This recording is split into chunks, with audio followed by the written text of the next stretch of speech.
So a few years ago, I stood in this exact spot, and this is where I found my passion for wildlife photography. It's also the place where I produced work that was recognised and placed on national television for the very first time, which was really exciting for me. So now I've come at the end of the pup season to witness different behaviours and see the pups just before they go out to sea, and I've brought the entire wildlife crew with me. Things didn't go quite to plan, and now let me show you why.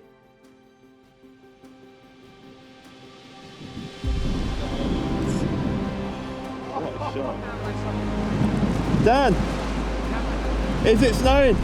Is it snowing? Not sure. It's not even windy if I'm honest.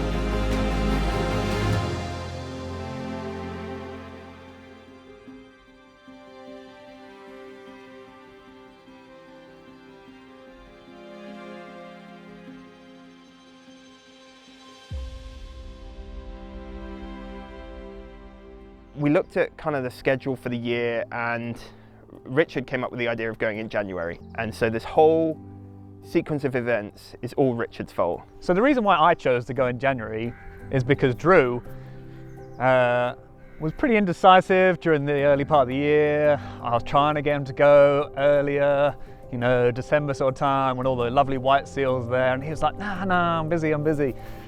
So we all settled on January as a collective decision, so it's everyone's mistake. We pulled into the car park, myself, Dan and James, we started to sort out all of the gear and go through parking, because you have to pay for parking at Horsey.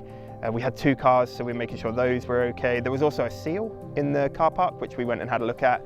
As usual, Drew, Dan and James were all having a big faff at the car, so Cameron and I decided to go to our usual sort of spot. Richard and Cameron, they headed off further down in a different direction, and we headed off towards the Winterton direction. So we were in what I'd say is the more touristy side of Horsey, and we walked up, and as we got to the top of the dunes, it was just like a scene from a disaster movie. The only way I can describe it is the perfect storm.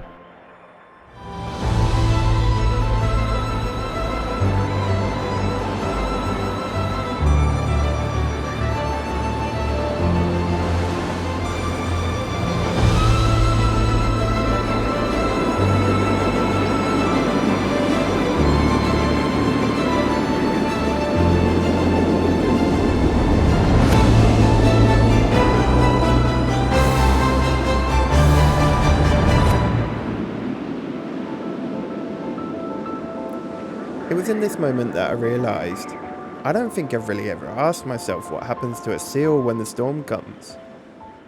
Where do they go? The latest information suggests around half the world's population of grey seals lives right here off the British coastline. Every year from around November to late January, they can be found in their thousands along the Norfolk coastline. They haul themselves out onto the beaches to birth their young and mate. But with the tide as high as it is, there is no beach. My plan to make a video about cute little baby seals going out to sea for the very first time was starting to collapse on top of itself. But just as I was pondering my next move, the weather changed, and that changed everything. To begin with, it crept in as gentle as a whisper. Just a few solitary flakes, dancing in the marram grass. But just seconds later, the intensity changed. And well, have a look for yourself.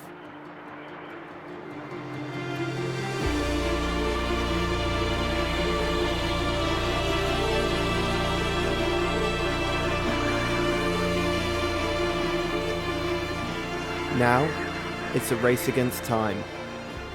There has to be a seal here somewhere. This is a once-in-a-lifetime opportunity to get seals in the snow, in Norfolk, and to get something totally different to anything I've ever had the chance to get before.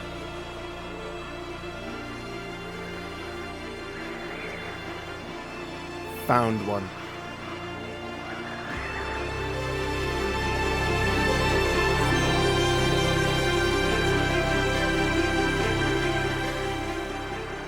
Some of the volunteers that protect the seals told us that this one was approximately 6 to 8 weeks old. A quick look back at the weather reports for the previous 6 weeks means that I can confirm this is the very first time that this seal has encountered snow. It's also the first time I've ever experienced snow on a beach, so it's a first for both of us.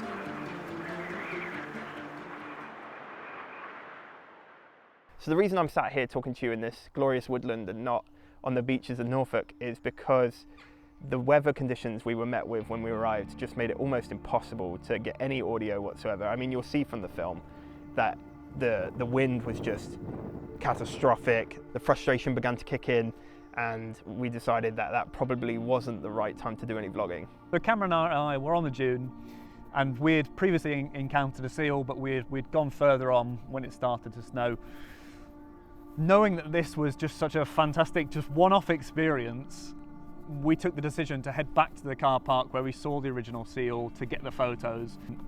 I remember getting absolutely sodden, lying down in the snow, all my gear covered in snow, and just thinking, you know, the repair bill is probably worth it down the line. So the seal itself is actually just tucked, ironically, underneath the seal signpost there. So what I'm going to do is wait for it to move away from all of this area here, because there's traffic cones, fence posts, not very pretty in photos. I'm going to wait for it to move into the dunes, and then once it's in the dunes, I'll get some photos of it. And I'll make sure I get down nice and low, try and frame it between the grass, and it'll be a nice shot, hopefully, before the snow fades. So let's go. A little while later, I headed into the dunes and left James behind. It was important that I kept any risk of disturbance to a minimum. And there it is. To everyone else, it's nothing more than a simple portrait. There's no technical challenge here, and it's unlikely to win any awards. But sometimes the moment and the story behind an image can be just as powerful as an image itself, and sometimes even more so. And so, for me, this will always be a special image. Given everything that's happened on the morning of day one, I'm excited to see what the rest of the trip has in store.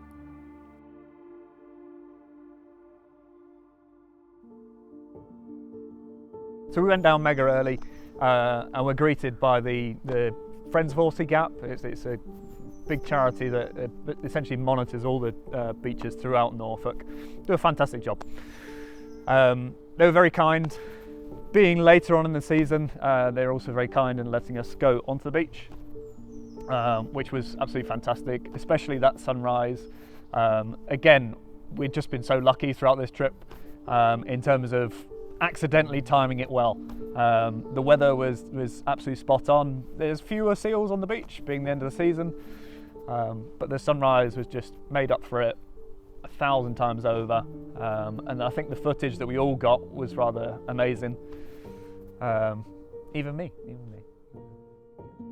That sunrise was just special. Like the light, we'd had good light the day before, but in patches, and when we were walking to the beach, I was so worried that we were going to have a grey start, and then from nowhere the sun just burst through the clouds and the beach was full of seals. Not to the normal degree that I'm used to, but compared to the day before, there were seals everywhere, and we were spoilt for choice. We kind of, at that point, decided the best plan for us to just be as of little disturbance to the seals as possible was to break the group. Traveling around in a large group is never good for wildlife, and so we immediately split off, and I think Rich and Dan stayed together. They went for a walk down. There was a rumour that some of the seals had got into a local pond, so they went to go and find the pond, which was a little bit further down the coast. They walked probably about 2-3 miles away from us. James, he needed to do some stuff for his channel, so he started doing his camera stuff up in the dunes. I, after speaking with some of the kind of representatives from the Friends of Seals, headed down to the bit there's like a fence. There's a fence that they put in, which is supposedly a boundary to stop the humans and seals from interacting. It's more for the dog walkers, I guess, to stop the humans, seals and dogs kind of clashing throughout the breeding season. But as they informed me, by day 2, normally the seals have taken that fence down, and made themselves well and truly at home in the dunes. Like, I was able to get shots that I've never got before. And for me, this was the opportunity where I could finally do the thing that I'd set out to do on this trip, find a way to record the vocalizations of seals. Every time I've gone, and a lot of the content that's out there doesn't include audio purely because it's incredibly difficult to get clean audio in that surroundings. You've either got crashing waves, you've got seabirds, you've got like a cacophony of sounds, and they just overpower and overshadow the vocalization frequency, and that's what I was really focused on. So I was using different microphones, different techniques to try and capture this sound. This is the Senhessier MKE 400, and the reason I'm going to be using this particular one is it's nice and compact, so it fits in my bag. It's quite powerful in that it is amplified, so you're able to really get some gain on there, and it's directional, so it will only pick up stuff that's in front of it. It's hardest to block out stuff from the sides and behind. So it's really great for isolating your sound, because you point at exactly what the sound source is and it will give you the clearest possible sound from that direction, which is great. And then because we are contending with wind today, it's going inside this, which is known as a dead cat or a windshield. There is one already built in underneath this grate system, so it's just a double up, but it's definitely necessary today to do the windshields and the dead cat. There's a lot of gulls around and various different types of seabirds, so I'll get some of their sounds. And it'll be a nice little audio piece which will really help to set the scene of where I am and improve the quality of the video. To monitor the audio, so to be able to hear the audio and see what I'm actually getting through, I'm using these. Now these are probably not what you'd think of as good location headphones, good location monitor headphones, because they are open back headphones, which means that you can still hear what's going on around you. Their noise cancelling is pretty much zero. But the reason I use these whenever I'm doing wildlife is because it enables me to hear if anything's coming up behind me, especially in areas like this. You don't know if there's something coming up behind you, like another seal.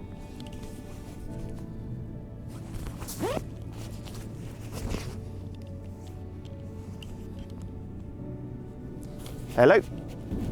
Drew, if you want audio, if you look behind me.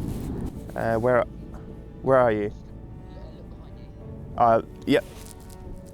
Yep. Can you see me? Yep. These ones are making loads of noise. I'll come over that way now. I'd been combing the beach looking for a mother and calf because most of the seals that were on the beach were individuals and weren't communicating with one another. So after the phone call from James, I headed straight over. If you've never heard a seal vocalise before, this is what they sound like.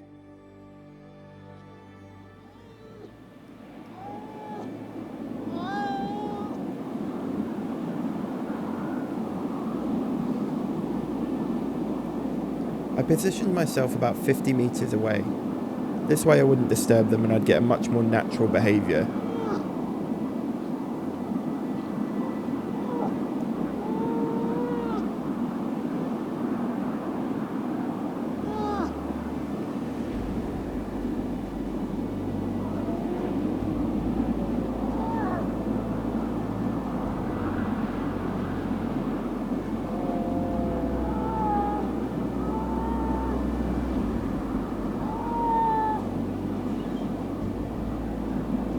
Simply adding sound truly gives you a representation of the type of environment that the wildlife is living in, and so it's something I definitely think I'm going to try and incorporate more into my videos.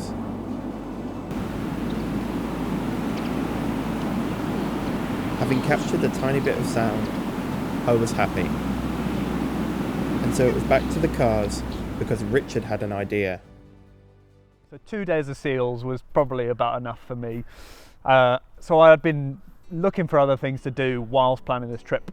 And owls are always high on my agenda. In terms of a species, I think they're a fantastic animal to photograph. I really love them. I was really sceptical, and I told Richard we wouldn't see anything. Stop getting your hopes up. We got there and BAM!